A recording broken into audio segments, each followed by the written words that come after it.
Buenas tardes a todos, bienvenidos a todos, muchas gracias por estar acá. Mi nombre es Jorge Monge, voy a hacer la moderación en este 13º Congreso Centroamericano de Filosofía y 4º Congreso Nacional de Filosofía. Bienvenidos a la Universidad de Costa Rica, esta es la mesa 36 que va a manejar la temática de filosofía latinoamericana, decolonialidad, pensamiento crítico e indígena. En primera instancia, el título de la ponencia es de don Mario René Coto Durón, de la Universidad Nacional Autónoma de Honduras, y es Relevancia en la actualidad del pensamiento político, económico, social y educativo de Valle. Entonces, bienvenidos a todos y pasamos a la primera ponencia. Por favor, muchas gracias.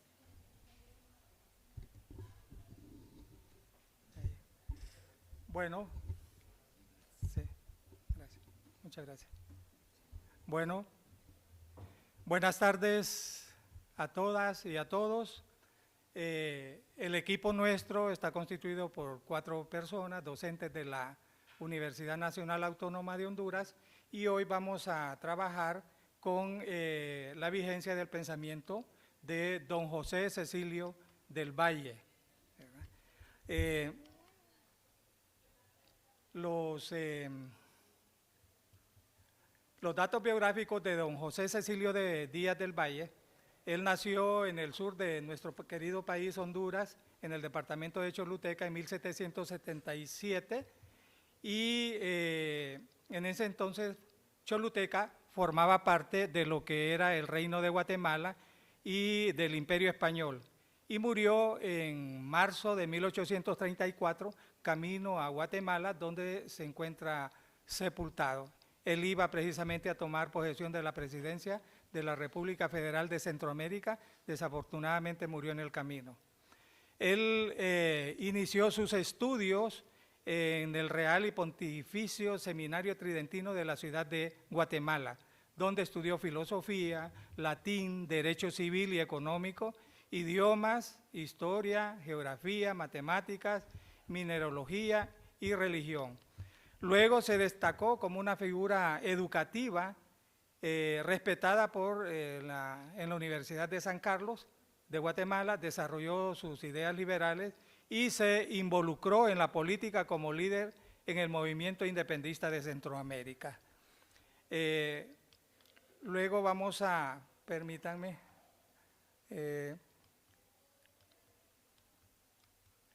a ver sobre los datos, sobre la, aquí tenemos, permítanme que aquí, ay, discúlpenme. Bueno, la formación la formación académica y las obras de Valle.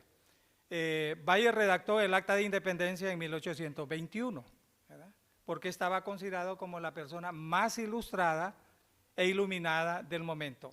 Valle había leído con pensamiento crítico a los teóricos de la filosofía de la Ilustración, el liberalismo, el enciclopedismo y economía, entre los que se destacan a René Descartes, a Robespierre, el barón de Montesquieu, Adam Smith, David Ricardo, teóricos propulsores precisamente del sistema republicano, opuesto obviamente al antiguo régimen del gobierno absolutista. Valle publicó varias obras en torno a la política, a la economía, a la filosofía, a la literatura, a la educación, donde vamos a hacer el énfasis, entre las que se destacan Soñaba el abad de San Pedro, es una novela histórica muy hermosa, sobre la conquista de México, El amigo de la patria, que era el periódico que difundió durante las ideas de independencia en Centroamérica, y que es una recopilación pues, de los discursos, de las cartas y los ensayos, y sobre todo el texto de memoria de la educación. En cuanto a las ideas políticas de Valle, están bajo la Ilustración, el liberalismo, el humanismo, entendió la economía política tal como la planteó Adam Smith y David Ricardo, considerados como los pioneros de la economía clásica y la filosofía de la economía. Valle desarrolló su espíritu enciclopédico que lo caracterizó a lo largo de toda su vida, que le dieron fama tanto local como internacional. Por ejemplo, mantuvo correspondencia con Jeremy Bentham y también con Humboldt y otros sabios europeos de su época. Imaginen qué privilegio.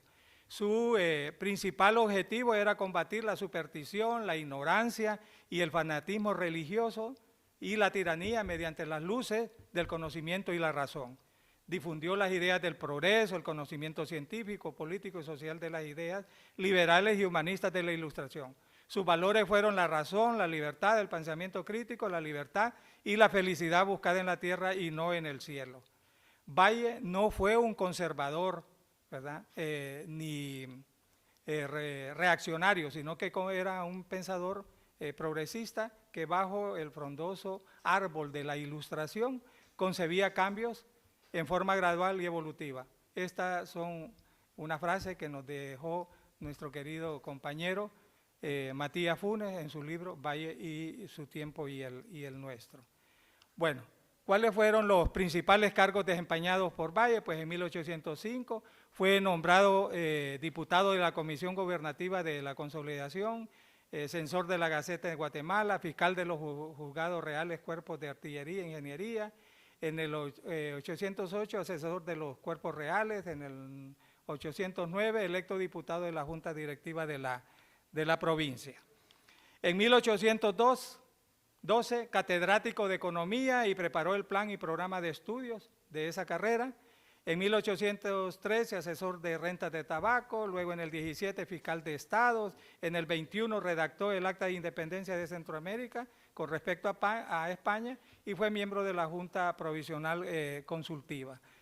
En el 22 fue electo diputado del Congreso de México y presidente del Congreso Azteca. En el 23, secretario de Relaciones Exteriores de México en el Imperio de Agustín Iturbide y miembro de la Comisión Redactora de las Bases de la Constitución de México. En 1825, fue electo presidente de la República Federal de Centroamérica, pero fue derrocado, ¿ya?, por un fraude electoral fraguado a favor de Manuel José Arce. Y de nuevo en 1834 fue electo presidente y cuando se trasladaba precisamente de su amada Choluteca hacia Guatemala, murió en el camino, ¿verdad? Y no pudo tomar posesión de la República. Bueno, su pensamiento, ¿verdad?, legado sigue vigente. ¿Por qué? ¿Por qué hemos decidido eso?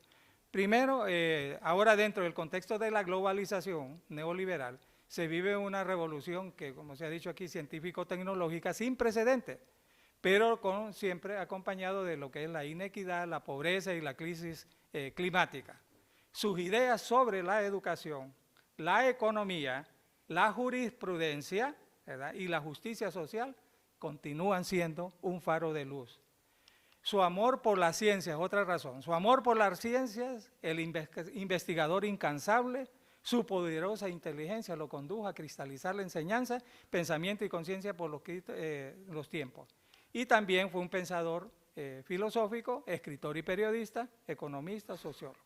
Y subió a las alturas de las personas más importantes de la época. Bueno, luego su visión y la propuesta, que esta es la parte más importante para nosotros, es sobre la educación después de la independencia de Centroamérica. La obra se llama Memoria sobre la educación. Es un ensayo que lo escribió en 1822 cuando estaba preso en el convento de Santo Domingo, en México, y que publicó hasta 1829 en Guatemala. Es una obra corta y donde nos dice que la obra más grande de todas las obras es la de crear y la educación es una especie de creación. Bueno, ahí lo tenemos. Luego vamos a ver cuál era su visión o los fines sobre la educación. Obviamente que él decía que estaba orientada hacia una educación laica y secular, accesible para todos, integral y de progreso a la sociedad. Él entendía que la educación era esencial para consolidar los logros obtenidos en la lucha contra el colonialismo español y para avanzar hacia una sociedad libre, soberana y progresista de la época. Y entre los aspectos que más destacan, aquí vamos a irlos viendo, era que la visión educativa de él, ¿verdad? Tenemos, en primer lugar, declara que la educación es esencial para el progreso y la emancipación de las naciones. Segundo, era separar la educación de la iglesia para garantizar la libertad de pensamiento y la formación de ciudadanos críticos. Tercero, decía que la creación de escuelas públicas, había que crear escuelas públicas para que brindaran una educación de calidad a todas las personas sin distinción de ninguna naturaleza. En cuarto lugar, decía que la educación no se limitara a la instrucción básica de enseñar a leer, escribir y operaciones básicas de la aritmética, sino que incluyera la formación en las artes, en las humanidades, las ciencias, porque la educación integral era esencial para las personas capaces y cultas. Luego tenemos acá la número 5 de su propuesta, era que decía que las escuelas elementales deberían promover valores cívicos y ciudadanos, inculcando un buen sentido de la identidad nacional y fomentando la participación activa de las y los estudiantes comprometidos con el bienestar de su país y la región centroamericana. Número 6 decía que debería ser prioridad la enseñanza de la lectura y la escritura, habilidades fundamentales para el acceso al conocimiento. Y 7 enfatizó en la importancia de contar con maestros bien preparados y competentes en las escuelas elementales. Creía que los docentes debíamos de ser modelos a seguir para los y los estudiantes y estar actualizados con las mejores prácticas pedagógicas. Luego, su propuesta educativa tiene 4 niveles, ¿verdad? Primero, él decía que el primer nivel debería ser el aprendizaje en el seno de la familia de los niños. Segundo, planteó que después de eso estaban las escuelas elementales. Tercero, habló de las aulas científicas y en cuarto lugar, habló de lo que debería ser la academia de la educación. Y además propuso la manera de obtener los fondos para financiar la educación. Bueno, veamos entonces por qué Valle va a hablar del aprendizaje en el seno de la familia. Él decía que las madres deberían en primer lugar, transmitir en el seno del hogar, obviamente, transmitir los valores, principios éticos y morales a sus hijos, enseñarles sobre la honestidad, el respeto, la responsabilidad y otros valores. Segundo, estimular el aprendizaje en los niños fomentándoles la curiosidad, responder a sus preguntas y fomentar el deseo de explorar y aprender sobre el mundo que los rodea. Esa labor la siguen haciendo hoy día nuestras queridas madres, esposas, hermanas, etc. Ayudarles con las tareas, a revisar sus trabajos escolares y mostrar interés por el progreso económico. A mí esa parte me encanta ver todas las mañanas cuando las mamás van con sus hijos a la escuela, les llevan las mochilas y lo demás. Y 4, decía, había que inculcar la responsabilidad y la disciplina estableciendo rutinas de estudio y promover el autoaprendizaje. Bueno, al final entonces tenemos algunas conclusiones generales, ¿verdad? Para que las veamos ahí. Primero, para José Cecilio del Valle la educación es ¿qué? Es una cuestión central para el pensamiento ilustrado. 2, el fundamento del progreso humano y del gobierno constitucional. 3, el antídoto contra la tiranía y sin tiranía las ciencias pueden desarrollarse libremente.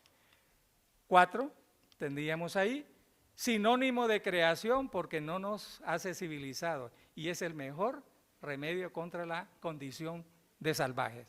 5, un recurso efectivo, eficaz para combatir las desigualdades sociales producidas por la división social del trabajo. Y 6, la educación es instrumento para la reforma de la sociedad y puede dar más poder a los débiles y disminuir a los fuertes. Muchas gracias.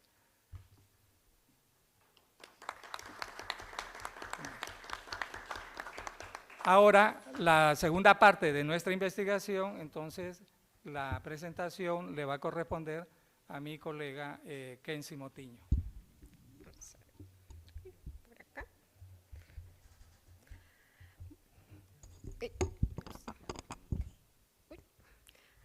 Muy bien, buenas tardes, muchas gracias.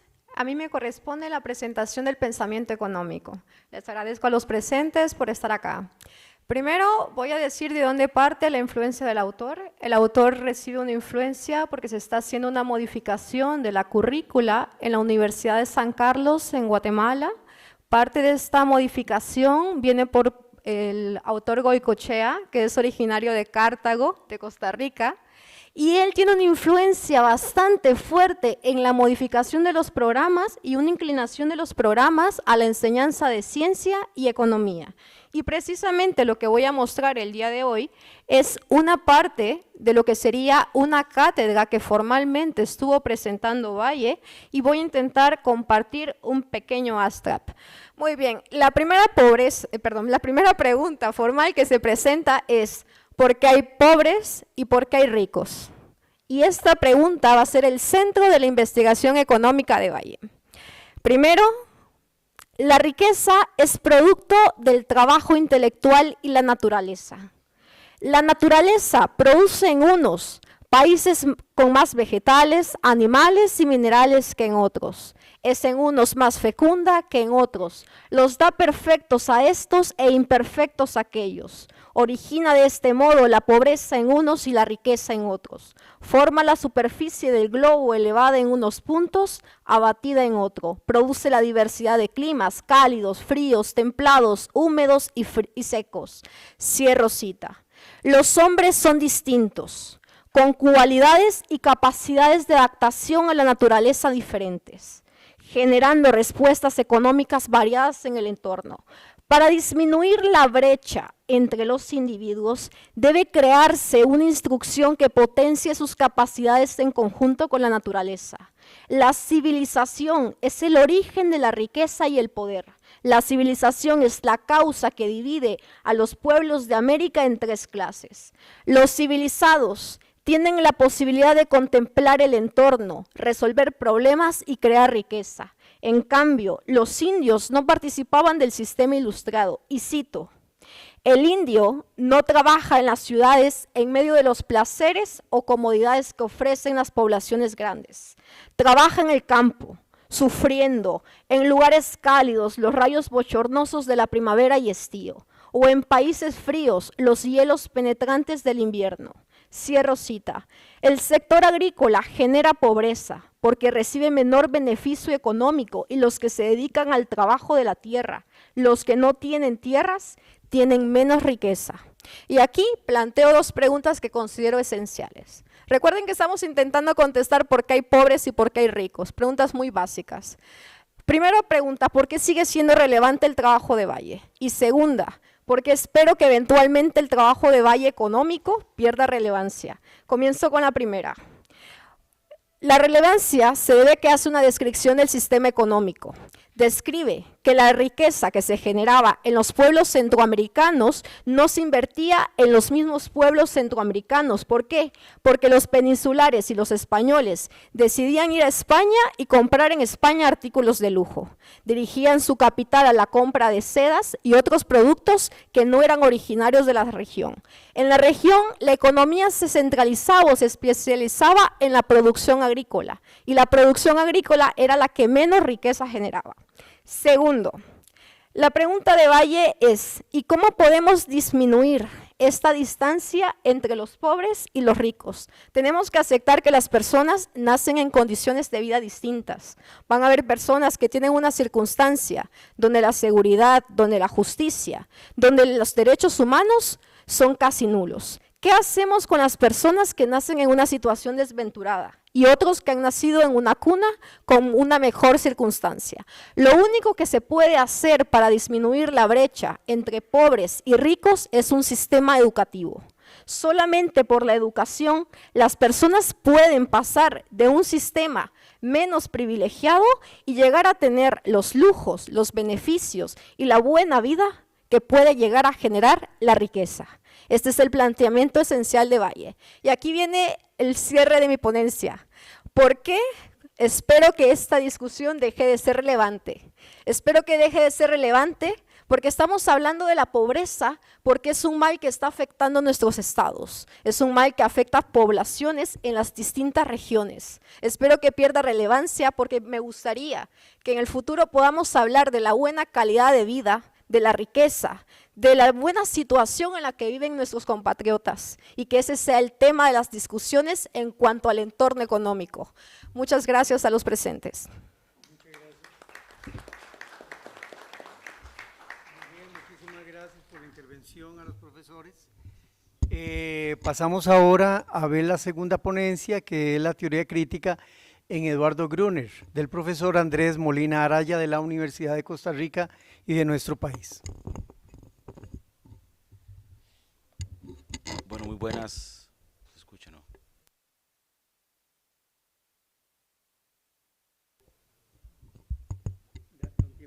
Sí, sí. Ok. Bueno, muy buenas tardes a todos y a todas. Un gusto compartir con ustedes esta tarde. Bueno, yo voy a leer mi ponencia titulada La teoría crítica en Eduardo Gruner. En las siguientes líneas esbozo de forma general algunos aspectos de la teoría crítica de Eduardo Gruner, pensador argentino, que dialoga desde América Latina con la tradición de la teoría crítica. ¿Qué entendemos por teoría crítica? Se entiende aquel pensamiento que considera que tanto el objeto estudiado como la teoría utilizada en la acción de conocimiento son un producto sociohistórico. Es una filosofía de la intersubjetividad que se rehúsa a la fetichización del pensamiento, al considerar que la teoría es el resultado de la praxis histórica acumulada, un legado común que surge del esfuerzo de la humanidad por conocer la realidad. Esto hace que la filosofía no se mire como un corpus cerrado, abstraído del proceso histórico, sino como, abro comillas, un esfuerzo continuamente renovado de comprensión del régimen socioeconómico vigente al hilo de sus transformaciones. Cierro comillas, la cita es de Romero Cuevas, un autor español. Esta acción mediada por la praxis, ya que en la historización se somete a prueba la teoría y se conoce el objeto. De esta manera, cuando la teoría crítica se inserta en la lucha y movilización contra el orden capitalista vigente, no se trata solo de un imperativo moral, sino de una praxis epistémica, dado que solo es posible conocer la realidad cuando se intenta transformar. Por eso, el contenido de la teoría crítica surge de las necesidades existentes y de las posibilidades reales, buscando operar conscientemente las tendencias y latencias en el proceso histórico. Su propuesta es una trascendencia inmanente al objeto que busca conocer, pues la crítica pretende trascender la cosa dada a partir de sus propias posibilidades. O como en su momento planteó en el ensayo famoso Teoría Tradicional y Teoría Crítica, Max Horkheimer, la teoría crítica busca que la necesidad ciega se convierta en una necesidad con sentido. Hago un pequeño paréntesis, uno podría poner la teoría crítica en herencia con Heráclito, y conocer un objeto es conocer el automovimiento de la cosa, el devenir de la cosa, la racionalidad que tiene el objeto. Dicho esto, procedo a identificar las principales características de la teoría crítica de Eduardo Gruner, las voy a ir numerando, o las voy a ir señalando. La primera, la tragedia. Se inserta en las fisuras críticas. La teoría crítica de Eduardo Gruner es una propuesta trágica, dado que se instala en el conflicto, en el instante de peligro, citando a Walter Benjamin, en los eventos que han cambiado la historia y permiten comprender el presente. Por esto, tiene la tarea de, cito a Gruner, tiene la tarea de colocarse en el lugar de la fractura interna, señalándola como aquello que la modernidad quiere olvidar o pasar por alto. Cierro la cita. Su interés es conocer el primer error, la falencia inevitable, la fractura, la henchidura, el desajuste, o si se prefiere, pretende conocer el conflicto dilemático, abro comillas, el conflicto dilemático que no tiene resolución posible dentro de los límites lógicos del espacio cultural, en el caso que se plantea, cierro la cita. Y Para el caso de la modernidad periférica en América Latina, la fractura estructural y estructurante, como la denomina Eduardo Gruner, es el continuum colonialismo-capitalismo mundializado. Esa es la fractura estructural. Por eso, para Eduardo Gruner, la teoría crítica periférica debe pensar el capital y la colonialidad como inconsciente político o causa ausente. El inconsciente político es una categoría que usa Frederick Jameson, que es un teórico norteamericano, y la causa ausente viene de Spinoza, como una especie de inconsciente que recorre. Estos eventos son los traumas generales que recorren la tradición, las contradicciones de América Latina. Segundo aspecto, la teoría crítica critica la falsa totalidad. El pensamiento crítico cuestiona el relato de los dueños del poder que han construido una historia reconciliada, es decir, una historia suturada, cerrada, lineal, mientras que la historia contada por las personas vencidas es una mirada barroca, ubicua, que cuestiona la perspectiva lineal, simétrica y sin fisuras. Por eso, Eduardo Gruner plantea que una mirada completa de la modernidad, por eso Eduardo Gruner plantea una mirada completa de la modernidad desde la periferia, dado que, abro comillas, desde el centro solo se ve el centro, desde la periferia se ve la periferia y también el centro. La crítica a la falsa totalidad realizada por Eduardo Gruner se destaca en los siguientes aspectos. Primero, la importancia del conflicto en la teoría, a diferencia del pensamiento tradicional que constituye una historia reconciliada.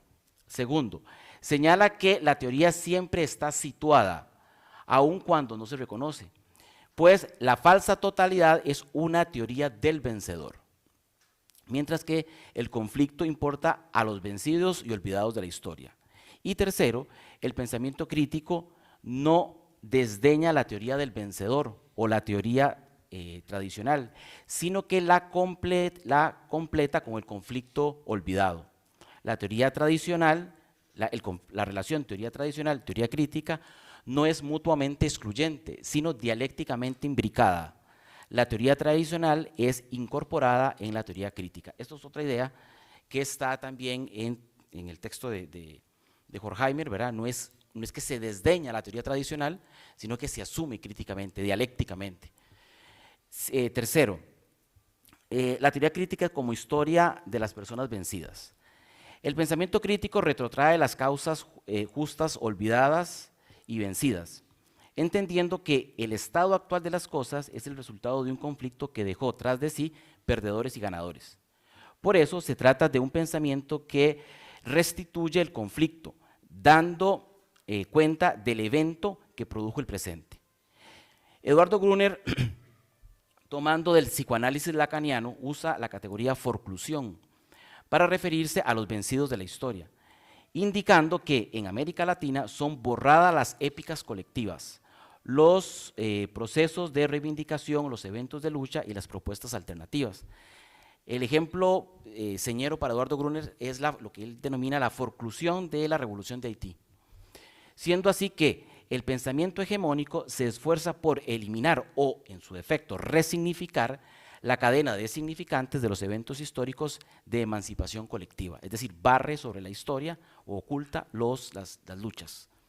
Por eso el pensamiento crítico tiene la tarea de retomar las causas perdidas, reconstruir la historia explicando así el estado actual de lo real, acción que para nada difícil pues pone génesis a los dueños del poder, dejando claro que el bienestar actual que disfrutan es el resultado de la barbarie del pasado. Por esto, la teoría crítica en Eduardo Gruner y para América Latina es una propuesta filosófica comprendida comprometida con los muertos del pasado y las causas vencidas perdidas, imbricada con las necesidades históricas, que intenta hacerse cargo de las contradicciones de la región, que no hace teoría por divertimento o sofisticación intelectual, sino para acompañar y entender la realidad de la que forma parte. Siguiente aspecto, cuarto, crítica a la idea de progreso. Aunque sea un pleonasmo, el sistema de la burguesía eurocentrada ha construido la modernidad, que es el capitalismo. Cito a Gruner. Por eso, la idea de progreso es lo que Adorno y Horkheimer llamaron la razón instrumental, permitiendo comprender que, abro comillas, la idea de progreso es la otra cara del racismo, puesto que el otro, nuevamente abro comillas, citando a Gruner, dice, el otro es la plena exterioridad respecto a la cultura propia, la cultura eurocentrada, dominante, como si su otro, es decir, el racializado, como si su otredad específica, histórica concreta, no fuese un producto de la dominación, es decir, es un producto de esa relación centro-periferia. En síntesis, la negritud como otredad es un producto de la modernidad capitalista. De ahí que el pensamiento crítico en Eduardo Gruner tiene por tarea criticar la idea de progreso en la modernidad, el avance del sistema capitalista, y uno de los resultados que produjo en la periferia, el racismo. Una contradicción que sigue marcando la realidad del continente y que el pensamiento crítico debe tener presente en su formulación. Quinto, una teoría que se hace cargo de las contradicciones. El ejemplo por antonomasia de la teoría crítica para Eduardo Gruner es la Revolución de Haití, dado que se hizo cargo de la realidad. Se apropiaron críticamente del pensamiento moderno revolucionario francés y lo radicalizó, llevando a abolir la esclavitud. Por eso el pensamiento crítico periférico es calibanesco. Esto es una idea que se remonta a, que la usa Fernández Retamar, es calibanesco. Se apropia del lenguaje de Próspero para maldecir a Próspero. Es antropofágico. Esto también Gruner cita al movimiento antropofágico brasileño de los años 30. Es antropofágico. Se come el pensamiento del colonizador para regurgitar y construir en la región la libertad y la emancipación, ¿verdad? Podríamos usar otras ideas que se repiten, digamos, de usar la teoría del conquistador para emanciparse del emancipador. La revolución haitiana debería ser para Eduardo Gruner el evento por conmemorar cuando se hable de independencia en América Latina, pues fue una revolución desde abajo, hecha por esclavos, anticolonial, y a la vez usaba las ideas de los modernos revolucionarios franceses, o de la Revolución Francesa. Por eso, Gruner denomina más francesa que la francesa a la Revolución de Haití, dado que cuestionó las bases, los cimientos de la modernidad capitalista, la explotación en las colonias. Por eso, los esclavos haitianos, los que estaban fuera de la historia para Hegel, fueron capaces de cuestionar y enfrentar a Napoleón y su ejército y derrotarlo. Y además cuestionar las bases mismas de la Ilustración europea, puesto que para cumplir los ideales de la Ilustración, libertad, igualdad y fraternidad, ¿verdad?, proclamada en el centro, era necesario acabar con la esclavitud en las colonias. Y los casacas haitianos fueron más radicales, realizando los ideales ilustrados en las bases del sistema colonial, ¿verdad? Por eso él dice que es más francesa que la francesa. En suma, hago como algunas ideas para cerrar. Es así que la teoría crítica desde la periferia, desde Eduardo Gruner, debe tener los siguientes aspectos. Primero, contribuir al desarrollo potencial transformador de la praxis multitudinaria popular, es decir, pensar las luchas populares. Tener presente que la irracionalidad capitalista es la colonialidad y viceversa. Lo que permite tener en cuenta que no se puede superar la colonialidad sin superar el capitalismo. Hay una relación directa entre colonialidad y capitalismo. No se puede separar desde Eduardo Gruner. 3. La necesidad de mirar la historia desde los vencidos, los olvidados, y construir de esta manera una historia a contrapelo que los incluya. Esto es una idea muy benjaminiana. 3. Construir un pensamiento situado desde la periferia que actúe antropofágicamente, usando los avances del proceso histórico para emanciparse. Y por último, una propuesta crítica, cito textual, abierta a las complejidades, incluso a las contradicciones de la realidad y otras teorías críticas concernientes a la realidad. Cierro citas. Es decir, una teoría que dialoga con lo mejor del pensamiento.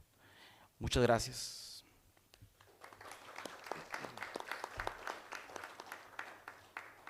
Muchísimas gracias. Procedemos ahora, perdón, muchísimas gracias al profesor Andrés Molina de la Universidad de Costa Rica. Procedemos ahora a la tercera ponencia de don Jorge Alberto Villeda Bojorque de la Universidad Tecnológica Centroamericana y también de la Universidad Nacional Autónoma de Honduras. Tiene como título Las perspectivas filosóficas en las obras de Ramón Amaya Amador. Le damos 15 minutos al ponente. Bienvenido.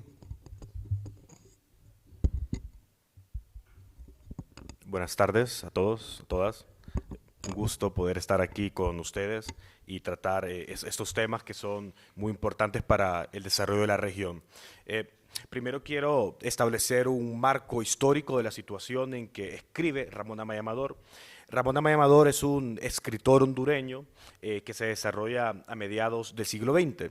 Él establece una serie de obras literarias que tienen como supuesto establecer la forma y las directrices en que se establece la crítica social y política al Estado de Honduras y también la forma de explotación del trabajo en que se desarrollaban estas personas que trabajaban en los campos bananeros.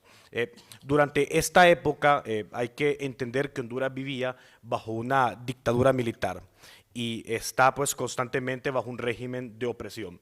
Durante esta época se desarrolla una tendencia liberal, lo que trae consigo el enclave bananero. El enclave bananero genera, por tanto, una serie de formas de explotación al trabajador dentro de Honduras. Entonces, las novelas de Ramón Amaya Amador se centran en los trabajadores de los campos bananeros. Y lo que podemos encontrar son, pues, muchas críticas. Primero, la crítica al sistema liberal capitalista. Y también la crítica a la carencia de la fundamentación jurídica de un orden que estableciera la relación entre el trabajador y el capital. Bien, voy a leer algunas partes del trabajo y posteriormente voy a explicarlas. Las obras de Ramón Amaya Amador desarrollan dilemas morales que buscan ser resueltos mediante la imposición de una forma de obrar que dentro del paradigma social o canon moral de la sociedad se establece como lo correcto. La necesidad de establecer el deber ser y por ende modelos de conducta dentro de los personajes de la narrativa es una manera de imponer la formación moral de los individuos. Dentro de esto debemos de dar a conocer que Ramón Amaya Amador está sujeto a lo que nosotros hemos conocido como la literatura comprometida. Y la literatura comprometida busca entender el fenómeno social para delimitar cuáles son las condiciones en las que se desarrolla el individuo, para así generar un imaginario narrativo. Dentro de esto hay una serie de discusiones morales, axiológicas, que se dan dentro de la literatura del autor. Podemos encontrar, por ejemplo, la idea del bien, la idea del mal y precisamente la forma en que se desarrollan los ciudadanos dentro de la actividad política. Nosotros en Honduras hemos vivido lo que se ha conocido como una denominada República Bananera, que creo que ha pasado mucho en la región, ¿no? Que la República Bananera es realmente un concepto peyorativo en donde se establece cuando un país es políticamente inestable, ¿no? Entonces, a raíz de ser una república bananera, es que la obra del autor denuncia cuáles son estas atrocidades que se desarrollan dentro de los ciudadanos en el país. Entonces, podemos encontrar dentro de estas denuncias las siguientes formas o esquemas. Primero, debemos de entender que la literatura es una construcción de la realidad que busca establecer el reflejo del hecho social y convertir mediante una reflexión analítica los fenómenos mediante los cuales se trata de fundamentar la política, la justicia, los derechos, el poder y el régimen estatal. También debemos asegurar que Ramón Amaya Amador tiene una serie de visiones del mundo en donde se establece el paradigma socialista. En esto, pues, precisamente es porque existe una crítica a lo que es el sistema liberal que se venía implementando en la época. Entonces, a raíz del capitalismo, tenemos la noción de la liberación del proletariado que surge prácticamente de la explotación del obrero. Es muy interesante también mencionar que a raíz de estos textos que generó este autor, en Honduras tuvimos las primeras legislaciones del Código del Trabajo por la década de los 50. Por tanto, es muy trascendente estas historias que recalca el autor en cuanto a la manera de explotación en que se desarrollan los trabajadores en los campos bananeros. Bien, las obras de Ramón Amaya Amador son un referente importante para recalcar la literatura en Honduras. Su expresión artística delimita desde la narrativa una fecunda experiencia analítica de los problemas sociales y existenciales de los ciudadanos en Honduras. Su forma de recalcar la realidad mediante la expresión estética simboliza un acto de rebeldía contra aquellos regímenes subsumidos en la decadencia política y moral. Su ardua tarea de crear conciencia social refleja en su manera de desarrollar narrativa un compromiso con el cambio de la realidad. Las consecuencias de sus ideas son en nuestra época un recordatorio de la necesidad de continuar la lucha emancipadora de la clase obrera por la justa condición del trabajo y la construcción del Estado de Derecho bajo los parámetros de la equidad social y el respeto a la democracia. La decadencia política y axiológica impuesta en sus obras tenía como finalidad la exposición de lo ocurrido en el país durante sus años de vida, a fin de delimitar las problemáticas más importantes en que se desarrollaba la actividad política, desenmascarar la situación social y política mediante el ejercicio literario apremia su trascendencia histórica. Lo que alguna vez fue una polémica narrativa disidente de orden marxista-leninista comprometida con el cambio social, hoy es un marco histórico y filosófico que trasciende la literatura y expone los diversos grados de decadencia en el país. La realidad socioeconómica de Honduras recalca la decadencia política, jurídica, axiológica desde el plano institucional y cultural, que tiene como desenlace la degradación del ciudadano en varios aspectos de la existencia. La negación entre el ordenamiento jurídico y su praxis recalca una nociología subsumida en la contradicción. La gestión política, desde el plano ideológico hasta su aplicación, tiene un crecimiento mínimo que se plasma en la crisis económica, que desde la analítica de las obras de Ramón Amaya Amador es posible visualizar y exponer. Lo anterior se valida con una revisión de una serie de estudios ejecutados por varias instituciones del país y por algunos investigadores independientes en referencia al desarrollo económico del país y, por tanto, lo que se recalca es un incremento del nivel de la pobreza. Desde las consecuencias descritas en las obras de Ramón Amaya Amador, podemos distinguir que el ámbito de la política, la decadencia, se simboliza dentro del desarrollo del Estado capitalista, que en su máxima y radical forma se exhibe como un imperialismo fascista, que denota altos índices de pobreza dentro del país.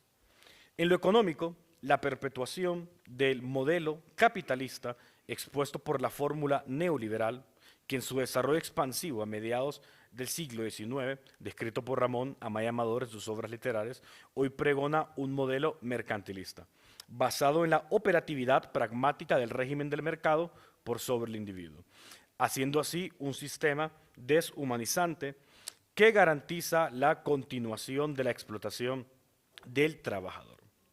En lo ético y axiológico, la decadencia se delimita en la imposición de valores negativos, como son la corrupción, la deshonestidad, la maldad y otras virtudes que podemos encontrar en los diversos personajes descritos en sus obras literarias. Uno de los síndromes que fecundan la decadencia moral de una sociedad es su capacidad para consignar, jerarquizar y agrupar una serie de valores destructivos para la cultura. La transvaloración se ejecuta en el proceso de desarrollo político, por medio de la construcción de antivalores, que se convierte en canon o rúbrica de seguimiento moral. Sus consecuencias se denotan en el actuar, en la praxis, en el desenvolvimiento de la conducta, que tiene como patrón de seguimiento la pérdida progresiva de los valores tradicionales, que se constituyen de la delimitación ética entre el bien y el mal. La falta de lucidez para imponer convenciones objetivas para recrear es lo que genera y, por tanto, establece el declive social. La literatura de Ramón Amaya Amador es una descripción de la decadencia moral y axiológica que se puede encontrar dentro de una sociedad y, por lo tanto, dentro del individuo que sucumbe ante tal decadencia. En la posmodernidad, las mismas condiciones que describe su narrativa progresan como un reflejo del ayer en el hoy, como una enfermedad progresiva que altera la conciencia del ser humano. La literatura de Ramón Amaya Amador es un poderoso y amplio referente para entender el devenir político en Honduras. Su apreciación de la realidad permite la construcción de una crítica que se enmarca en encontrar los parámetros políticos y morales de la decadencia de la sociedad. Muchas gracias. Muchísimas Sí. gracias.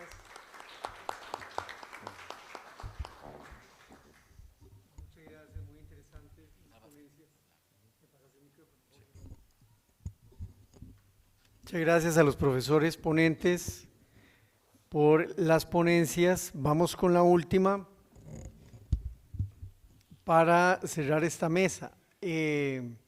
Es de don Álvaro Fernández González, de la Universidad de Costa Rica, y tiene como título El diálogo con el otro y la otra, camino hacia una ética de la interculturalidad, reflexión desde Levinas y Dussel. 15 minutos, bienvenido, compañero.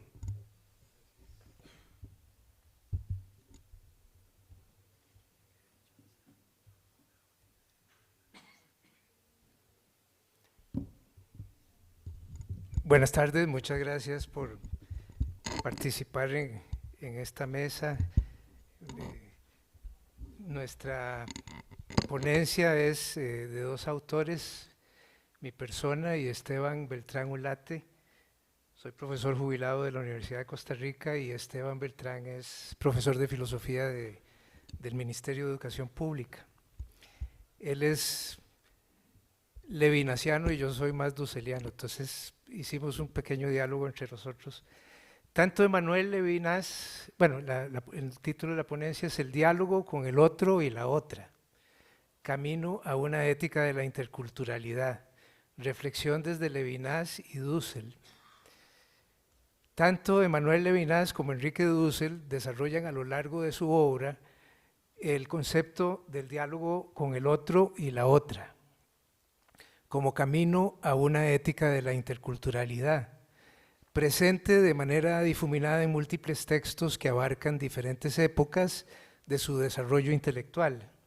La presente ponencia tiene por objeto dilucidar y contrastar en ambos autores esta temática, realizando una reflexión crítica en torno a la pertinencia y método para el diálogo como ruta hacia una ética de la interculturalidad.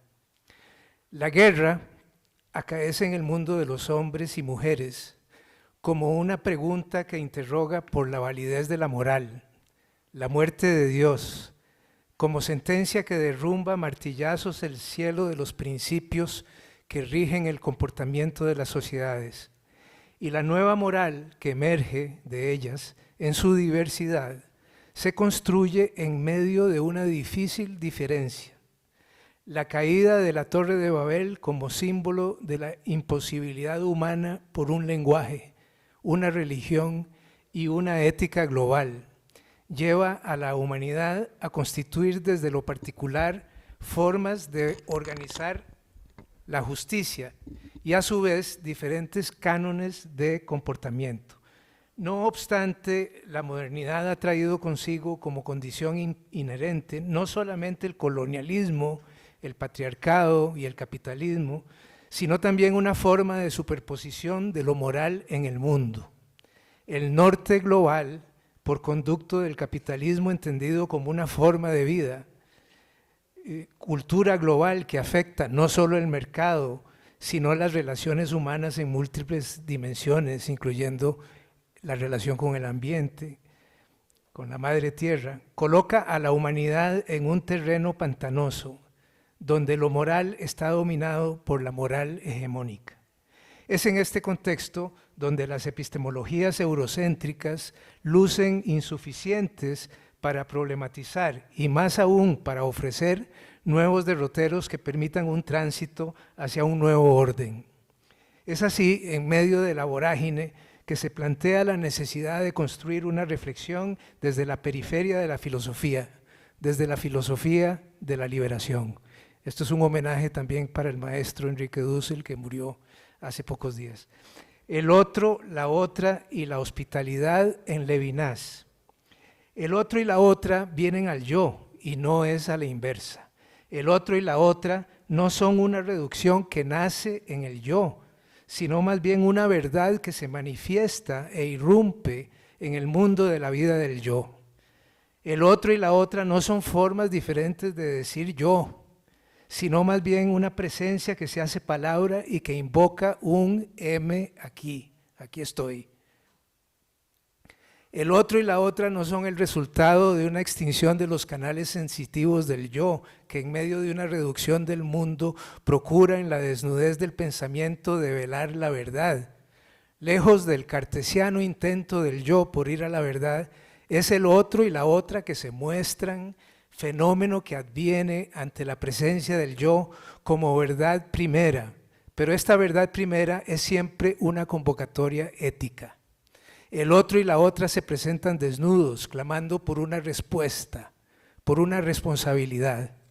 Cito, él es la miseria, la desnudez del rostro es indigencia, y ya suplica en esa rectitud que apunta hacia mí. Pero esta súplica es una exigencia, esto es de Levinas.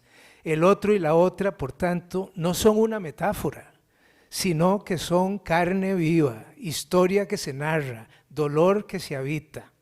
El otro y la otra son siempre un él o una ella, seres sexuados que reclaman vida y que en su aparecer confrontan al yo con la sentencia no me matarás. Por eso, frente al otro y la otra, no puede emerger la indiferencia. Cualquier forma de indiferencia implica una reducción, una cosificación. El yo que rompe la alianza con el otro y la otra no solo los mata, sino que se mata a sí mismo.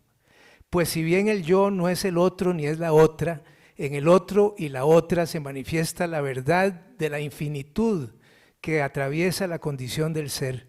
Un ser que no se agota con la muerte, sino más bien un ser que pervive más allá de la esencia. El otro y la otra son la traza que permite al yo partir sin retorno. El otro y la otra no se agotan, no se determinan, no se cosifican, y de tal manera el yo se descubre a sí mismo como un ser infinito. Y aquí cito, el yo ante el otro, la otra, es infinitamente responsable. El otro, la otra, provoca este movimiento ético en la conciencia que desajusta la buena conciencia de la coincidencia del mismo consigo misma. Levinas. El otro y la otra son la viuda, el pobre, el huérfano. El otro y la otra son la mirada que clama por una respuesta ética. Desde esta concepción, para Levinas, la hospitalidad es la praxis del yo frente al aquí del otro y la otra. Es la respuesta de acogida frente a la vulnerabilidad del otro y la otra. La hospitalidad no es una categoría racionalista, ni antropológica, ni estética, ni teológica, mucho menos política. La hospitalidad es, para Levinas, por antonomasia, una primacía ética. De ahí que para Levinas es la ética, la filosofía primera. El método analéctico en Dussel, vamos a contrastar, ética de la nueva civilización futura y diálogo intercultural. El encuentro intelectual de Dussel con Levinas a finales de los años 60, leyendo Totalidad e Infinito, produjo en el filósofo argentino, dice él, un subversivo desquiciamiento de todo lo entonces aprendido, descubriendo la exterioridad metafísica del otro.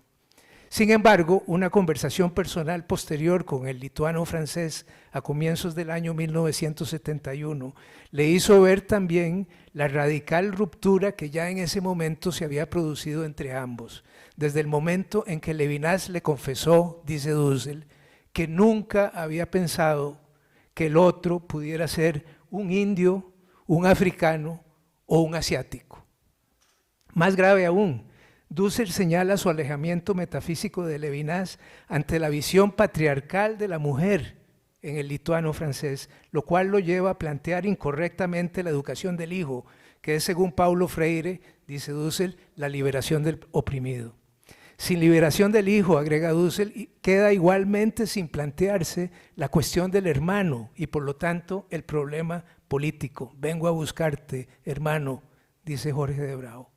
El cara a cara como experiencia primera, según Levinas, queda sin mediación. El otro interpela, pero nada se dice sobre cómo responderle mediante una praxis de liberación. El éxtasis ante el otro o la otra no trasciende al servicio de liberación, de la construcción de un orden nuevo. Es en este punto donde Dussel introduce la analogía como mediación crucial en el camino analéctico hacia la liberación. Dice el argentino, cito, el otro como otro y no como absolutamente otro, no es equívoco, sino análogo. No es unívoco, como una cosa en la totalidad de mi mundo, pero tampoco es equívoco como lo absolutamente exterior. El otro posee la exterioridad propia de la persona, que cuando se revela todavía no es adecuadamente comprensible, pero que con el tiempo, por la convivencia y el solidario comprometerse en el mismo camino de la liberación, llegan a comunicarse históricamente. La lógica o razón analógica que propone Dussel, crucial para el diálogo multipolar emergente entre culturas del tercer mundo o el sur global, cultiva una pluriversidad, no de la identidad diferencia, sino de la semejanza distinción. Sobre la base del respeto en este diálogo es posible construir progresivamente una comprensión mutua, asimilando experiencias de las culturas involucradas en la fusión de horizontes por vía de la semejanza, que respondan al criterio fundamental de la vida buena. En América Latina, este diálogo intercultural ya está en curso hace siglos, identificando lo común de las semejanzas entre pueblos originarios, criollos, mestizos, afroamericanos. A lo largo de los siglos va surgiendo igualmente en diálogo con las otras culturas planetarias, una cultura mundial pluriversal, no universal, que para Dussel no puede consistir en globalizar la modernidad transnacional que aún persiste, sino, cito, en una cultura mundial polisémica en la semejanza, construida por la aportación de la distinción milenaria de las culturas existentes. La hospitalidad en Levinas y Dussel, paradojas, aporías y fecundidad. La importancia de la hospitalidad atraviesa el pensamiento de Levinas presentando una paradoja y quizás una aporía, sin embargo, fecundante, que florece en la práctica del servicio que propone Dussel como núcleo dinamizador en el paso al nuevo orden. Aporía, ¿puede la comunicación analógica no desembocar en una reducción de la alteridad al ámbito de la mismidad? Según Sebastián Chung, argentino, esta aparente aporía se resuelve para Dussel en que, si bien es necesario recaer en una instancia totalizadora al pensar y construir un proyecto político efectivo, la constante deconstrucción de la misma es la garante de la no exclusión del otro del ámbito de la totalidad. En efecto, dice Dussel, las categorías fundacionales de una política crítica, analizando la parábola del buen samaritano, son dos. Uno, el orden establecido de este mundo. La totalidad como el presupuesto a ser deconstruido. Y dos, la trascendencia horizontal de la temporalidad histórica como exterioridad política, futura en el tiempo. Yo no pertenezco a este mundo. La exterioridad.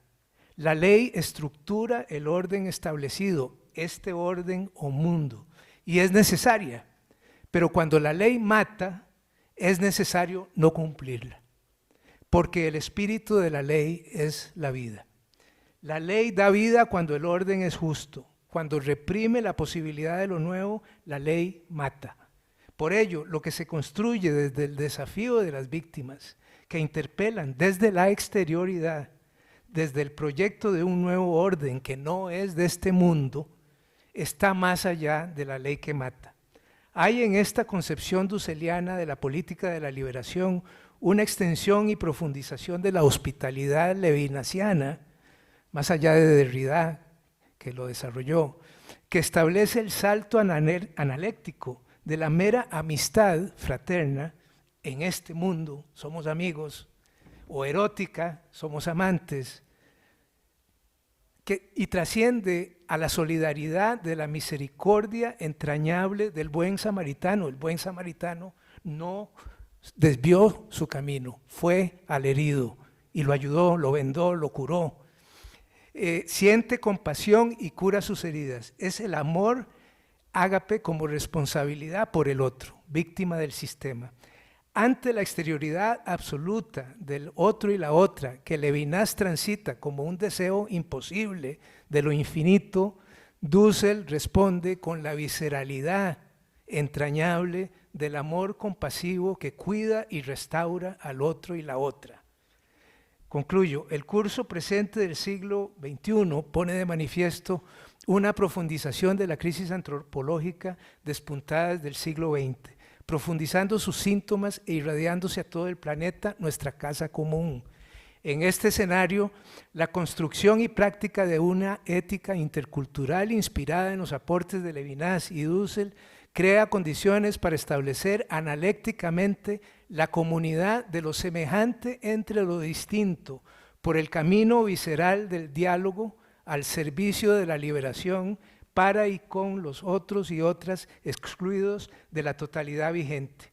El escrutinio y divulgación de la obra de estos autores en torno a la apertura y respuesta al otro y la otra es terreno fértil para transitar más allá de la crisis presente, hacia su superación en un nuevo mundo diverso pero convergente en el desarrollo de la comunidad humana. Como dicen los zapatistas, es necesario hacer un mundo nuevo, un mundo donde quepan muchos mundos, donde quepan todos los mundos. Muchas gracias.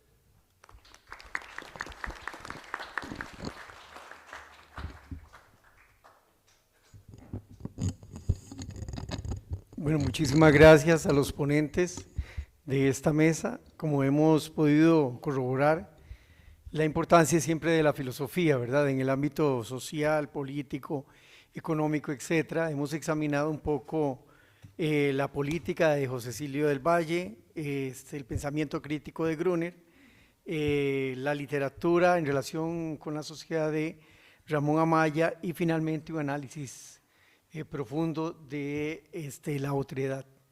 En este momento abrimos un espacio para consultas, dudas, comentarios.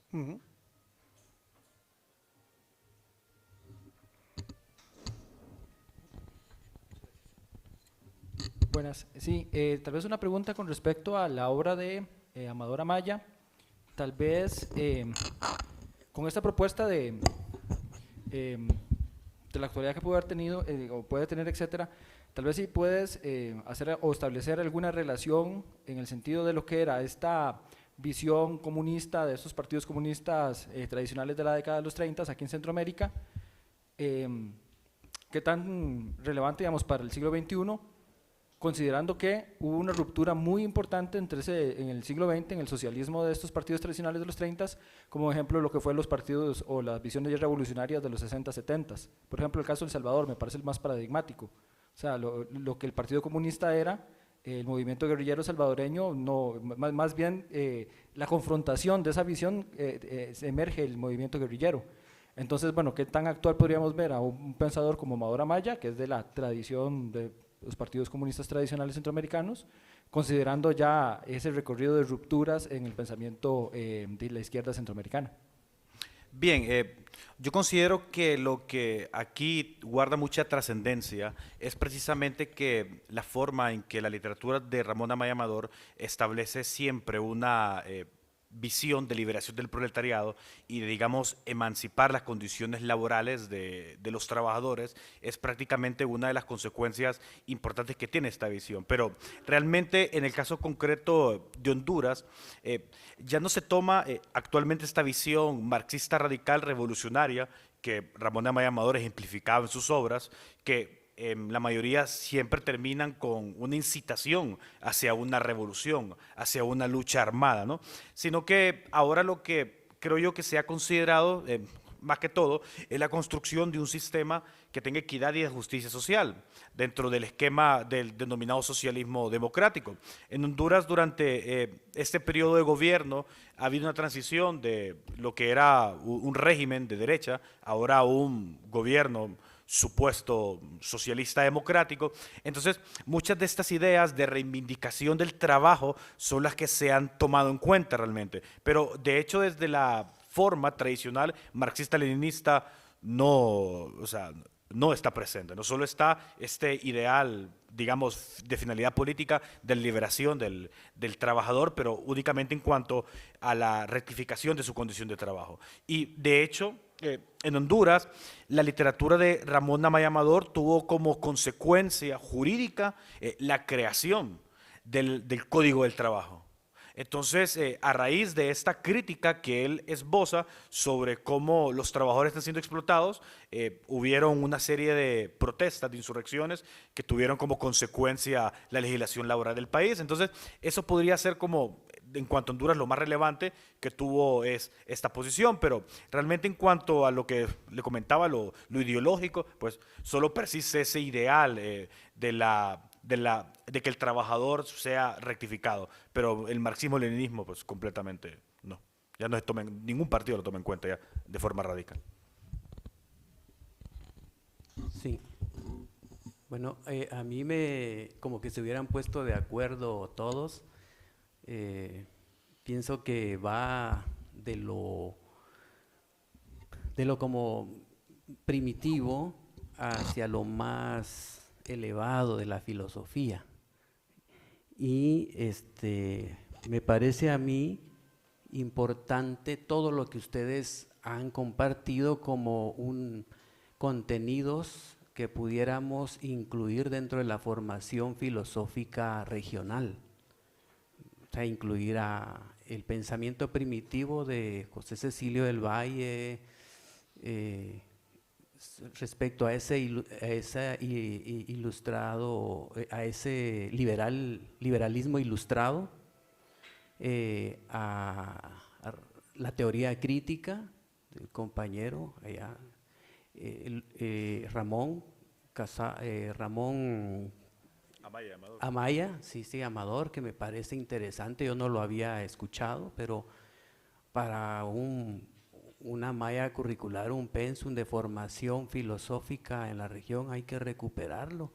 Y luego Dussel, definitivamente, que nos lleva a niveles mayores de conciencia cósmica y astral.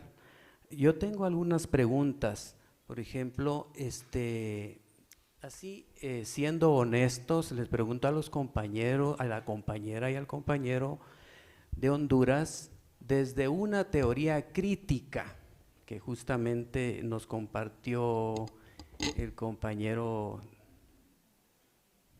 Pura Vida, ¿sí? Que ya no es vigente en el pensamiento de José Cecilio del Valle en el plano educativo y económico, porque ustedes compartieron las bondades, pero como somos filósofos también somos autocríticos. Entonces yo les preguntaría, ¿qué consideran ustedes que ya no es vigente? ¿Verdad? Bueno, voy a hacer otras preguntitas aquí. Sobre la teoría crítica, ¿podría considerarse, podemos crear una totalidad transgresora o contrahegemónica? ¿Podríamos hacer eso como filósofos?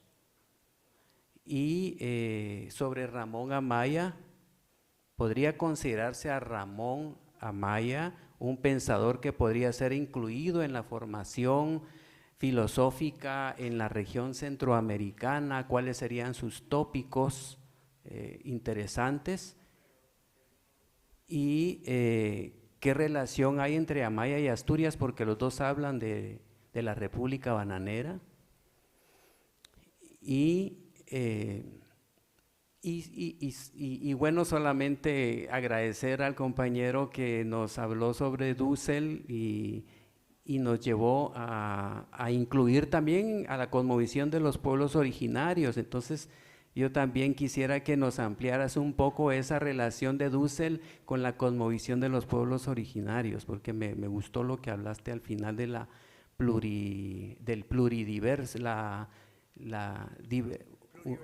pluriversalidad, sí. Muchas gracias.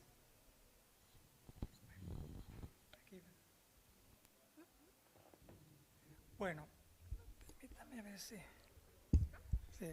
Bueno, en cuanto a, obviamente que no solo van a haber bondades, ¿verdad? O sea, también hay debilidades.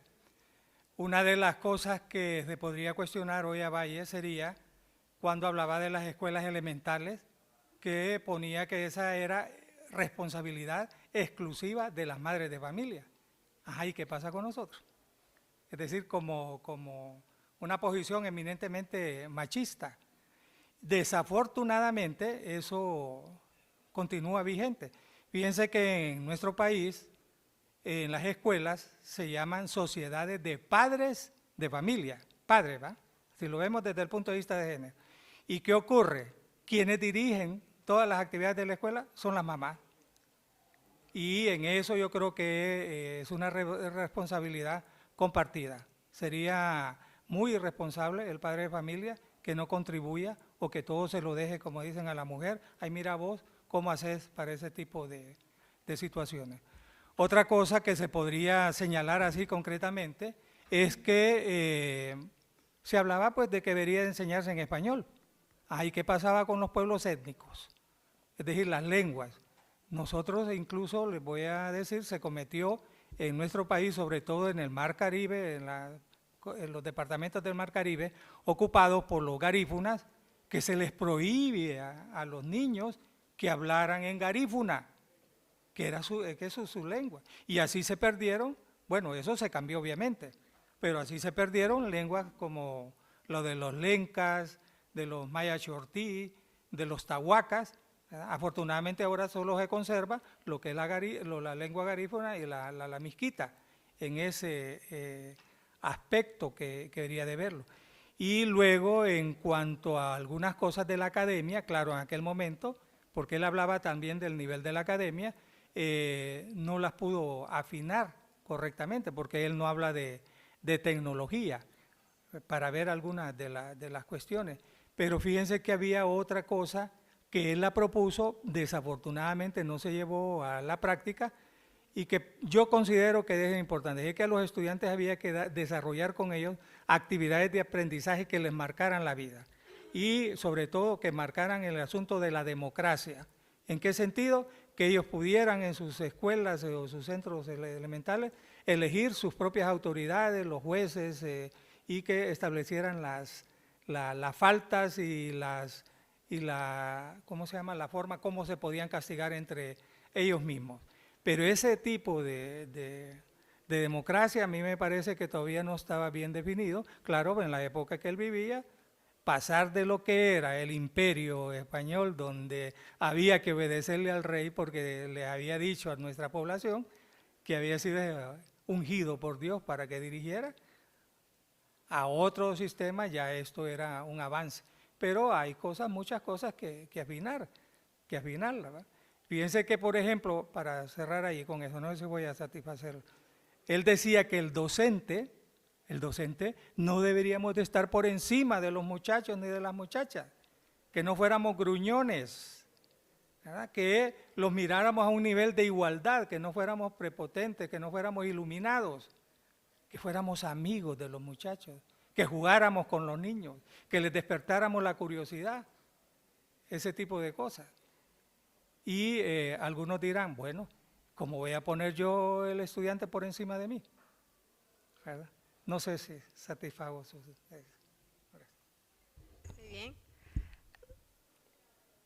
Para complementar un poquito, yo diría que la parte de lo que sigue siendo relevante depende del estado que usamos de referencia. Por ejemplo, dentro del proyecto de Valle propone incluir a los niños en el sistema educativo, que las mujeres participen del sistema de formación. Sin embargo, esto depende del país que usamos de referencia. Por ejemplo, en el caso de Honduras es legal el trabajo infantil, está en nuestra Constitución, el trabajo infantil agrícola. Entonces, vamos a ver que la relevancia depende bastante del Estado y el nivel de primitivismo que se mantiene en la economía del Estado. Entonces, habrán algunos conceptos que tal vez en Honduras siguen vigentes, pero posiblemente en Costa Rica ya no. Entonces, vamos viendo cómo se juega bastante con esto. Y cómo saber qué información sigue teniendo validez y cuál no. Pues precisamente quiero compartirles e invitarlos. En Honduras estamos trabajando con un equipo también coordinado con nuestro jefe, el doctorando Mario Coto, en una propuesta para hacer una cátedra formal de Valle, de estudios de su pensamiento educativo, social, político, económico, y empezar con las universidades nacionales, pero también empezar a compartir esta cátedra hacia el exterior. Valle sigue estando vivo en Centroamérica, sigue siendo un intelectual, sigue teniendo cosas vigentes y reitero, hay un relativismo. Siempre vamos a encontrar estados donde Valle sigue siendo como si no pasaron estos 200 años, sigue siendo un personaje actual. Y otros estados donde tal vez se va quedando un poquito atrás, pero siempre encontramos algo que rescatar. E incluso también les comparto que en Honduras, afortunadamente en el programa de la carrera de filosofía, tenemos 2 cursos que son muy pertinentes con el comentario que ha hecho el profesor. De hecho, hay un curso que está orientado al estudio de pensamiento hondureño, que forma parte del pensum del programa de filosofía, y hay un segundo curso que está orientado a la enseñanza del pensamiento centroamericano. Y yo considero que aquí hay intelectuales, hay una gran cantidad de trabajo, y ese trabajo lo podemos tomar, lo podemos aprovechar y lo podemos volver nuestro. Entonces, esa sería mi forma de responderle. Es relativo. Y la vigencia la vamos a decidir de acuerdo a nuestros propios estados. Muchas gracias.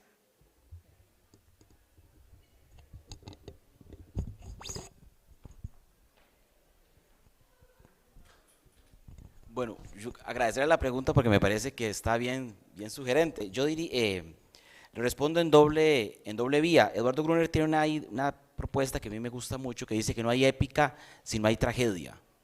Es decir, no hay conflicto. La épica surge como la negación de un conflicto o la operación consciente de un conflicto. Entonces él tiene un texto que es un ensayo grande, se llama El fin de las pequeñas historias, es un debate directo con la posmodernidad. Entonces él dice que la posmodernidad es una lógica reproductiva, para decirlo rápido, ¿verdad? Porque lo que hace es ocultar la estructura, el sistema capitalista.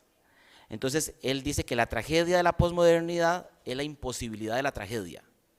O lo digo de otra manera, el sistema se totaliza, vivimos en un sistema que el capitalismo es el eje central, pero ante ese eje central la posmodernidad enfatiza la diversidad.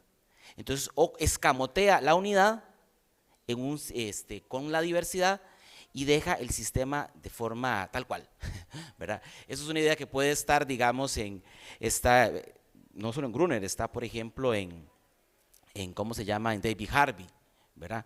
Es otra idea que está ahí. O sea, entonces el sistema, la posmodernidad, esa exaltación del fragmento, digamos, es lo que Hegel llamaría la recaída en la inmediatez, ¿verdad? Es una inmediatez, ¿verdad?, que imposibilita ver el sistema que funciona como un todo. Entonces, es bien interesante porque en este ensayo él dice que el sistema se retotaliza por el lado malo. Y él dice que el sistema, la posmodernidad termina, dice él, con la caída de las Torres Gemelas, porque ejemplifica un mundo que es globalizado. O sea, no existe un mundo, ¿verdad?, fragmentado, sino que lo que existe es un mundo unificado por la racionalidad del capital. Entonces, ¿cómo construir una totalidad transgresora? Yo lo diría que la filosofía puede aportar en 2 líneas. Uno, señalando la racionalidad global que nos identifica, es decir, criticando la posmodernidad, es identificando que hay una lógica que nos retotaliza. Vamos a ver, nosotros podríamos decir, no podemos hablar de un multiculturalismo hasta tanto no operemos el capital. porque lo que impide el multiculturalismo, un auténtico multiculturalismo, es la racionalidad hegemónica del capital, que todo lo ordena al valor, ¿ya? Entonces, ¿qué haría un pensamiento, una totalidad transgresora? Criticar la totalidad que nos impide ser libres, el capital, la colonialidad, no sé, en esa línea. Y segundo, si hay tragedia, hay épica. Entonces la filosofía tendría que, ante esa crítica, plantear algo nuevo. Y Gruner hace una referencia a un escritor inglés que se llama Chesterton, que es muy J.K. Chesterton, y Chesterton tiene una frase que dice que las causas perdidas podrían salvar el mundo. De hecho, que hay un texto de Zizek que se llama En defensa de las causas perdidas. Es un poco jugando con esa idea. Yo lo que diría es que hay que replantear la épica. Y una épica como negación a la totalidad colonial y a la totalidad del capital. Entonces la filosofía tiene ese proyecto. ¿Cómo?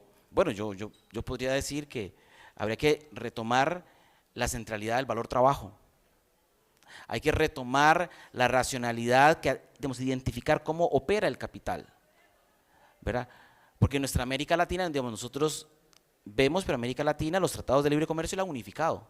O sea, ¿de dónde unificamos? ¿Cómo la filosofía identifica esa racionalidad que nos impide ser libres? ¿Verdad? Entonces, creo que en ese sentido, bueno, y otra cosa que quisiera retomar también, que es una idea de Gastón Bachelard, que Gastón Bachelard dice que en la ciencia hay una primacía del error, o la primacía del error, habla Bachelard. Y yo pienso que en los procesos de revolución, la filosofía tiene la obligación también de no tirar toda la basura. Es decir, de los procesos revolucionarios hay que aprender qué errores tuvimos y qué conquistas logramos. Es decir, cuando se hacen los tratados de paz en América Latina, yo siento que hay que hacer un duelo. Todo el mundo lo celebra, pero es que hay que hacer un duelo porque también con los acuerdos de paz murió la energía revolucionaria. Ya.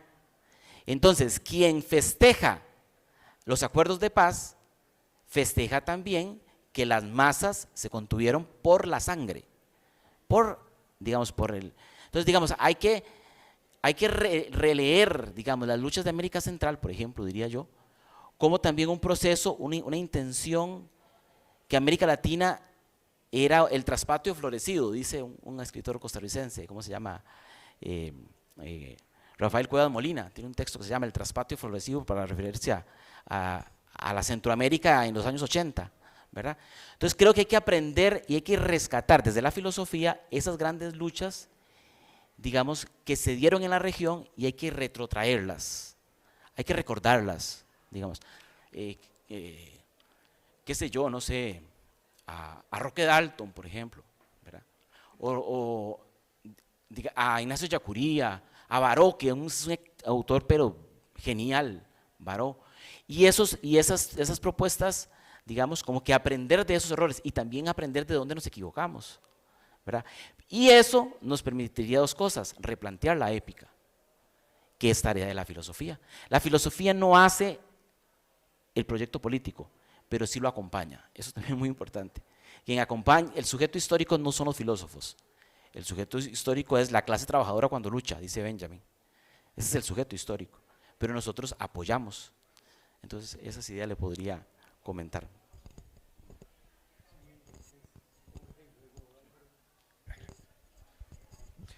Bien, yo realmente considero que Ramón Amaya Amador debe tener una inclusión más amplia dentro de América Central, porque dentro de la región tenemos algunas luchas que han sido muy similares, evidentemente bajo contextos un tanto distintos por nociones culturales. Pero esta inclusión de Ramón Amaya Amador se ve precisamente de ver a la preocupación sobre la condición del trabajo que imperaba a mediados del siglo XX. También usted preguntaba sobre qué tópicos son, digamos, importantes dentro del autor, y realmente hay varios. Yo he podido señalar algunos. por ejemplo, desde el fundamento ético y axiológico, siempre hay una preocupación sobre la moralidad y la manera en que, por ejemplo, los políticos llegan al poder y están relacionados con actos de corrupción, con hurto y con una serie de formas en que son pues contrarias a la ejecución del Estado correcto de bienestar social y de derecho. También hay una preocupación sobre la condición del trabajador, que cuando el compañero preguntaba anteriormente sobre las condiciones del comunismo, si podían ser retomadas hoy, al menos durante lo que fue a mediados del siglo XX, perdón, sí hay una preocupación por la forma en que se está explotando al trabajador, ¿no? Entonces hay una cuestión de justicia social y también conforme a la construcción del Estado, lo correspondiente a una democracia, porque él vivía en una época donde había una dictadura militar. Entonces él pregonaba precisamente el establecimiento de un Estado de Derecho que fuera justo.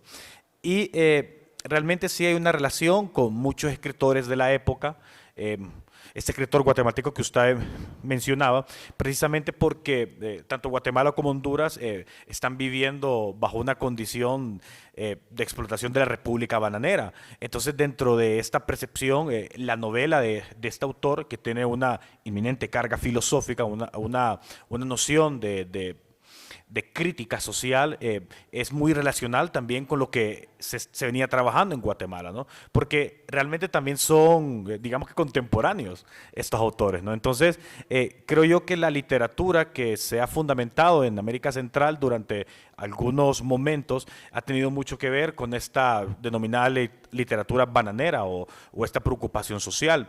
Entonces, lastimosamente, a veces estos temas no son muy recurrentes porque creemos que se han superado estas nociones del pasado, sin embargo persisten, porque realmente la finalidad del por qué yo he trabajado este autor no es simplemente para crear un revisionismo de lo que ha pasado, sino para poder visualizar cuáles son estas condiciones que se denotaban en su literatura y que hoy en día han tenido una consecuencias realmente de decadencia moral, institucional y pues también jurídica.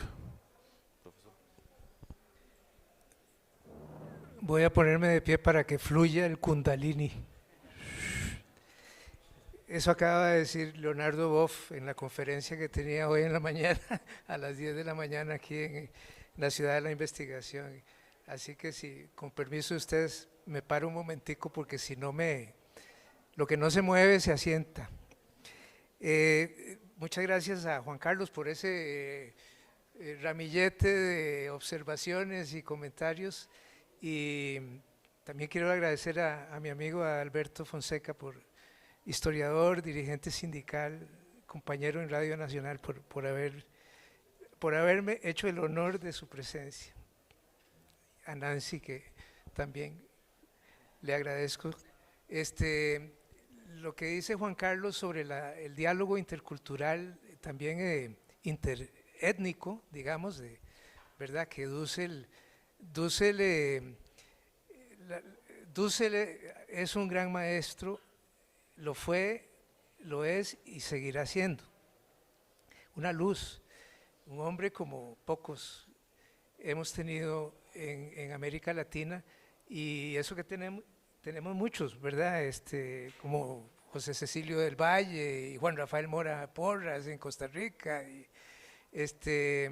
escritores como el Ramón Amaya Amador o Carlos Luis Fallas Calufa, que escribió Mamita Yunay, la gran novela bananera costarricense, dirigente político también popular. Entonces, digamos que el diálogo intercultural que plantea Dussel, él lo vivió primero yendo a Europa a encontrar América Latina. Y pasó 10 años en Europa, hizo 3 doctorados o algo así, y hasta que decidió ir al Medio Oriente, y fue a Israel, y en Israel aprendió el hebreo en un kibutz.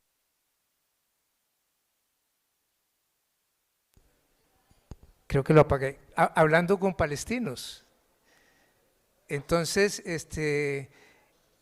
él escribió un libro sobre el humanismo helénico, que es la raíz del eurocentrismo, ¿verdad? Desde los presocráticos, y el ser es o no es, Parménides, incluyendo Heráclito, y Platón, Aristóteles, principalmente la dialéctica en Platón y en Aristóteles, pero luego estudia el humanismo semita, y por semita no sionista.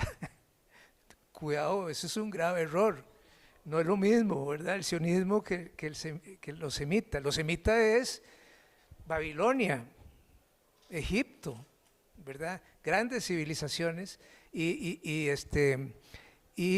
Dussel nos muestra en su andar y en su pensar cómo hacer un análisis, cómo hacer un diálogo intercultural que él hizo para luego mostrarnos el camino. Entonces, para él el diálogo procede analécticamente, no dialécticamente. Ahí supera a Hegel, la superación dialéctica de Hegel, digamos, tomando a los antihegelianos en cuenta, empezando por Schelling, y la revelación, el tema de la revelación en Schelling, donde los estudiantes eran Bakunin, Engels, Feuerbach, sentados con Schelling, oyendo a Schelling ser antihegeliano desde la revelación. ¿Por qué? Porque la revelación de la nada, del creador que nos crea desde la nada, que es lo que luego, transitando por Sartre, Heidegger y el giro, el despertar del sueño ontológico que dice Dussel con Levinas, donde es el otro exterior absolutamente el que lo despertó a Dussel. Y la nota al pie muy importante de que Levinas se queda pasmado cuando le confiesa a Dussel que él no había pensado que el otro podría ser un indio, un asiático, un africano, porque Levinas estaba aún capturado por el sí mismo eurocéntrico. Claro, era un judío que salvó el pellejo en una prisión nazi, traduciendo a Heidegger al francés. O sea, Levinas salvó el pellejo. Entonces, es interesantísimo ver, digamos, la actitud de Dussel, donde uno aprende mucho de que el maestro primero tiene que escuchar. Entonces, digamos, esto que dice del Valle, ¿verdad? De que hay que establecer una simetría y una reciprocidad, y Dussel la practicó hasta morir, de escuchar primero. Hay que aprender a escuchar, porque si no aprendemos a escuchar, la otra persona, el otro y la otra nunca se nos van a revelar. Vamos a permanecer en un solipsismo donde yo solo oigo mi propia conciencia y lo que leo y lo que veo en una totalidad sistémica, fetichista. ¿Por qué? Porque es fetichista, porque oculta la miseria, la explotación de la cual se nutre, como es la historia de la modernidad europea. Es el descubrimiento, la conquista de América, la invasión, lo que le da a Europa el capital, el capital para poder convertirse en dominante a nivel planetario. Entonces, Dussel, los estudiantes de Dussel están creando, están analizando el pensamiento maya, el pensamiento inca, el pensamiento, bueno, maya de toda Mesoamérica, ¿no? De Guatemala principalmente, y el sur de México, ¿no? Maya, azteca, hay tesis doctorales, y nada más termino con un modesto ejemplo de acá. Digamos, yo estoy estudiando no sé si me puedo extender 2 minutos más, perdón, un poema de Jorge de Bravo. Jorge de Bravo es nuestro gran poeta nacional, un campesino de las montañas ¿para dónde es? Turrialba, por allá, de pata en el suelo, como decimos aquí, que aprendió a escribir en una mate plátano, ¿verdad? Pero pobrísimo, muy humilde, y es nuestro gran poeta nacional, y murió de 29 años, atropellado, y dejó una obra vastísima que yo estoy revisando aquí en la biblioteca Carlos Monge Alfaro, donde tienen, dizque, la obra completa y la obra inédita de lo que no se publicó. Este poema sí está publicado, pero es sobre la hospitalidad, y termina así, dice: juntos predicaremos alianzas como la nuestra. Juntos predicaremos alianza como la… Está hablando políticamente, desde la política crítica, desde la crítica de la exterioridad, porque él era exterior a este sistema. Igual su viuda, con la que estamos conversando sobre este poema, hospedaremos fieras y culebras, les abriremos almas, ternuras y corazones. Posible es convertirlas en animales domésticos, posible que sean ángeles disfrazados o tiernos corazones con apariencia de piedras. Retomando un verso de la carta de San Pablo a los hebreos, donde San Pablo les dice: no se olviden de la hospitalidad, porque muchos, sin saberlo, hospedaron ángeles. ¿Qué quiere decir esto? El extranjero, el que se encontró el buen samaritano en el camino. Esos son los ángeles que nos traen la otra realidad, la que desconocemos, la que no es parte de nuestra mismidad, de nuestra totalidad, de nuestro mundo, en sentido heideggeriano, ¿no? Entonces termina con eso que dice: o tiernos corazones con apariencia de piedra, y resulta que la viuda nos cuenta una historia de cómo ella con las piedras tuvo una experiencia mística de almas que transitan a otra realidad, pero hace poco, hace 4 o 5 meses. Entonces, Jorge de Bravo, en 1960, más o menos, que escribió este poema, hace 53 años, habla de las piedras. La viuda me habla ahora de las piedras con las que ella tiene una experiencia de liberación de espíritus prisioneros. Es una experiencia de liberación de esta realidad.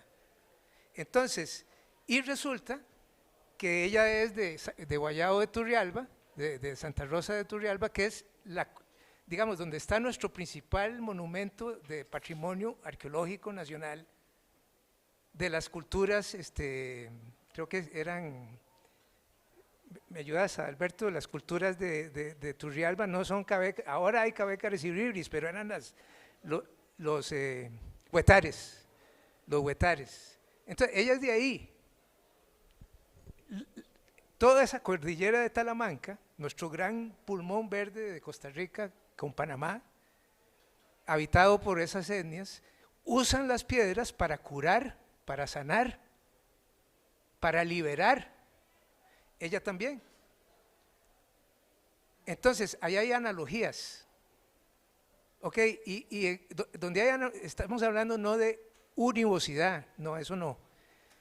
Hay analogías, hay semejanzas, pero hay distinciones. Entonces, Margarita Salazar con sus piedras es ella, como ella dice: yo soy yo, ¿verdad? Pero hay una semejanza cultural, y así universal, planetariamente, las piedras se usan en todo el planeta. Entonces empieza un diálogo vivo, de hoy, no para ver para atrás, sino para construir una cultura nacional más arraigada en nuestra historia, en la historia común, con las etnias nativas, originarias, etc. Eso es el diálogo intercultural, que modestamente esto es un ejemplo, pero es un proceso planetario.